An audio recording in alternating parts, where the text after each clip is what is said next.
chez Urban cette semaine. D'ailleurs, on devrait lire en juillet parce qu'il y a moins de titres qui sortent. Il y a je crois qu'une salve de sorties en juillet.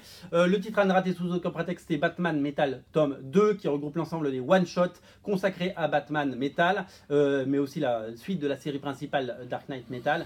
Donc voilà, Snyder, Capullo, Yannick Paquette, que des auteurs de génie. C'est super chouette et c'est un tome à ne rater vraiment sous aucun prétexte qui vous accompagnera tout l'été et beaucoup de lectures, beaucoup de matière et des talents à non plus savoir qu'en faire.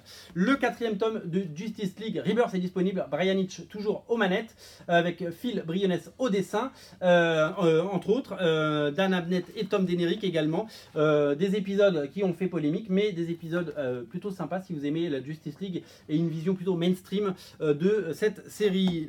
Toujours au rayon des tomes 4, ne ratez pas tout simplement Wonder Woman tome 4 par Greg Rucka, Liam Sharp et Blickis Elvy. Je ne sais pas qui est Blickis Elvy. Je savais que c'était du Liam Sharp parce que c'est absolument magnifique, mais je ne connaissais pas cet autre dessinateur. C'est une série qui a tenu ses promesses, Wonder Woman Rebirth, depuis le début, notamment sous Greg Rucka, puisque vous le savez, il y a la Meredith Finch et David Finch, les gens n'avaient pas trop aimé, tout le monde préférait ce qui avait été fait avant par Brian Azzarello notamment, et là on retourne à un Wonder Woman très classique et c'est vraiment de la qualité. Voilà.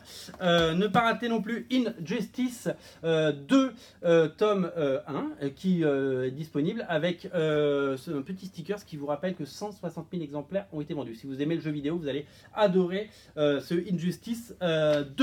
Qu'est-ce que je peux vous montrer d'autre cette semaine? Toujours du Batman avec Batman la légende, les épisodes de Neil Adams, le tome 1. Un énorme pavé, vous connaissez ces pavés issus des archives d'ici.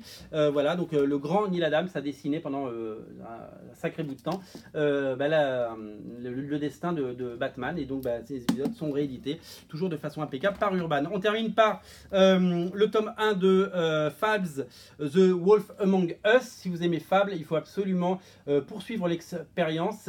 Tout ça est issu de l'imaginaire de Bill Willingham, qui ne scénarise pas la série. C'est Matthew Sturges qui scénarise et Dave Justus qui dessine.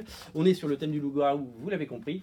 Et donc c'est vraiment, ça prolonge le plaisir et ça prolonge l'univers de Fable. Et il y a également disponible en intégrale le 3e numéro de Fable qui est disponible. Donc là c'est du Bill Willingham et Mark Buckingham. C'est un énorme classique et du coup ça nous fait des intégrales à pas cher parce que vous le savez, les intégrales sont pas très chères chez Urban et ça permet de lire beaucoup d'épisodes sans se ruiner ou redécouvrir des classiques.